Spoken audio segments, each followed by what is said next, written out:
Hello everybody, it's Marialda here once again, and welcome back to Maid Kurumi. Yes, the second part of our Kurumi haul. She's come home finally. Before I go any farther, I apologize for the fan noise, but it is warm and I am not doing this without the fan. Sorry about that. Anyways, let's not dwell on that. Let's look at the pretty plastic in front of us. Yes, in front of us we have Maid Kurumi, Tokisaki Kurumi from Date Alive. This is a non-scale figure manufactured by Union Creative. She technically released on March 31st of 2021, even though she did come into stock a couple days early. I ordered her on August 17th of 2020, paid for her on the 3rd of April. She shipped out on the 5th and got here today on the 6th.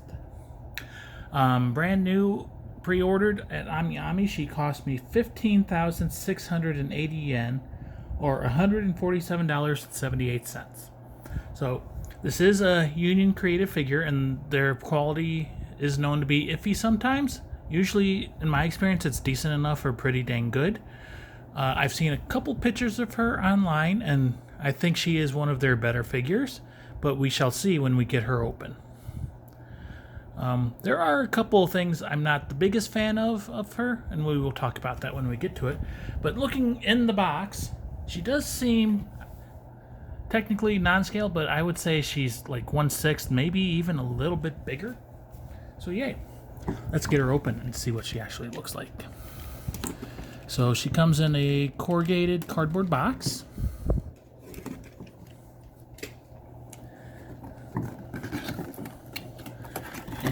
Shall pull her out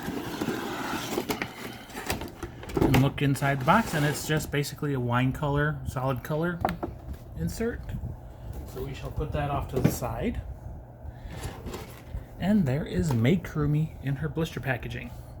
So I kind of lost a bet. I didn't make an actual bet, but we were on MFC. There was a comment going around about the ugly base, and I said, don't worry, it's not going to be that ugly white base. It's going to be a ugly black base. I was wrong. They stuck with white. But anyways, there is Kurumi from the front. There she is from the side. And from the back. Can't really see much in there because there's lots of protective plastic. There she is from the other side and back to the front. So let's get the blister open. Standard tape on the sides. She is quite a large figure. Shipping, I got her and Bunny Kurumi at the same time, so shipping was horrid. Watch the initial unboxing if you want to find out how much I paid for that. But anyways, we shall start with the base, because we always start with the base here, because I like making you wait. Or, I like making you fast forward to the good stuff. So, as I said, plain, ugly, white disc base. It's got plastic pegs. Would prefer if they were metal, but hopefully it'll be fine. Nothing too exciting about this. Let's pull her out now and get her all deplasticked and see what goodness awaits us. So as I said, there is lots of protective plastic on her. Be careful, it is under her hair, so it could very easily get caught on stuff.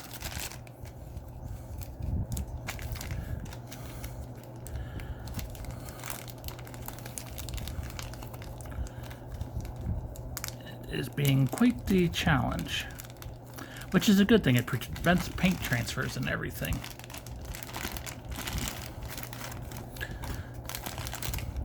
And then there's plastic that goes under her arms and around her hand, and I believe she is all deplastic now. Let's clean up this mess before we go any further.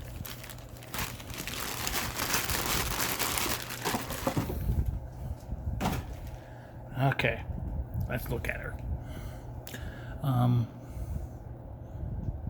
She is not balanced enough to stand on her own, so you do need the base. So, her face is more round than I would normally expect from a Kurumi figure. That was one of the things I wasn't the biggest fan of. But it still looks like her. She's got her clock eye.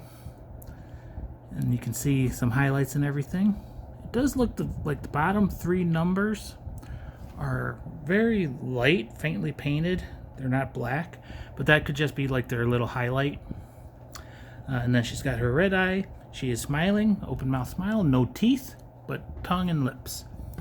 The other thing that I noticed after I ordered her that I kind of don't like, but it's livable, is her top is definitely tight and squishing her boobs up. And you can see them bunching and folding right around where it meets her body. Not my biggest favorite thing about her, but shows a little bit of realism. Speaking of boobs, nice cleavage on her. It does appear to be welded down at the bottom, but it is so deep and squishy and shaded and everything that they look perfect. The paint feels a little bit on the rough side. It's not like that glossy, shiny paint. It's matte and everything. Good shading on her skin and like the bust where it's being squished and everything. Nice corset type top with little shoulder frills and everything. Poofy shoulders. Unfortunately, you cannot remove those. She is wearing an apron and a skirt and an underskirt. Big giant bow on her back. Good shading in there. It's like a bluish gray for the shading. Nice back on her. You can see her spine line and shoulder blades a bit. She's wearing a white frilly collar. Big Maid headband. And big giant red bows holding her hair into her standard twin tails. Good detail on the hair. Nice part line.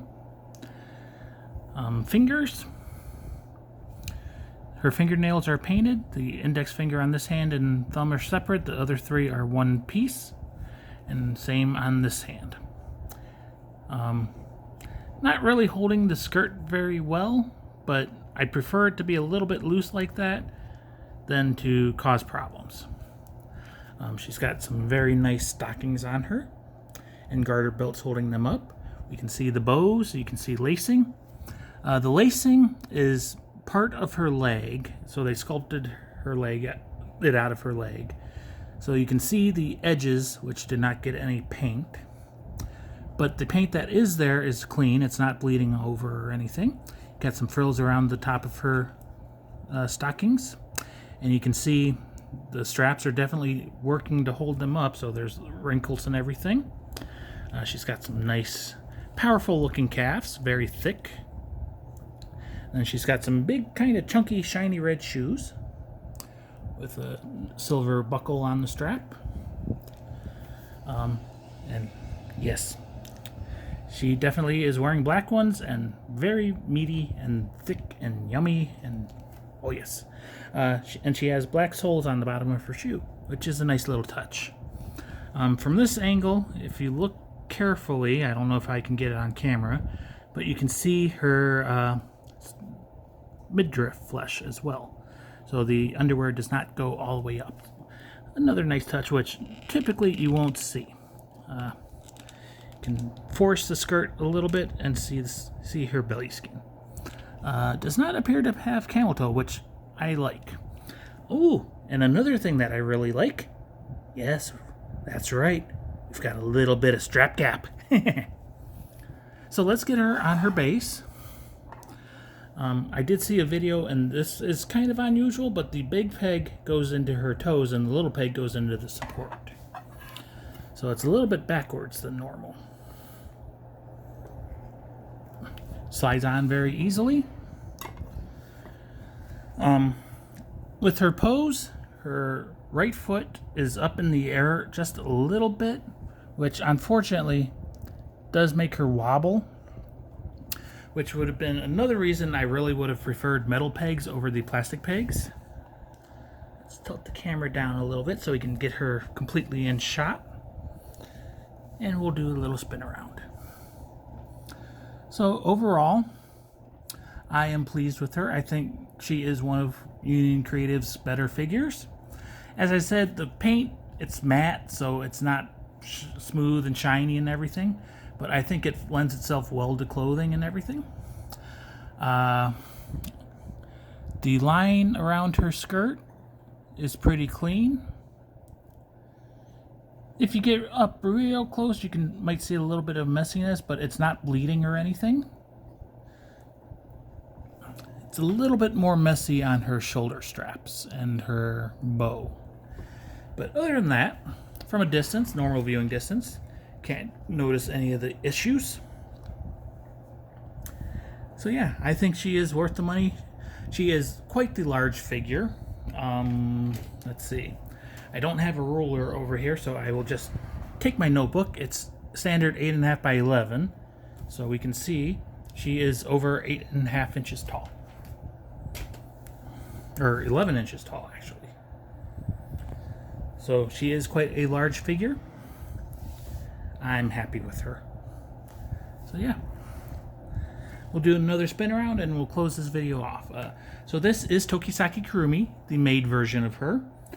She is from Date Alive. She is manufactured by Union Creative, and this is technically a non-scale figure. If I had to put one on her that she's close to, I would say a large 1/6, maybe even like 5.5. I don't really know, but she is quite a large looking figure.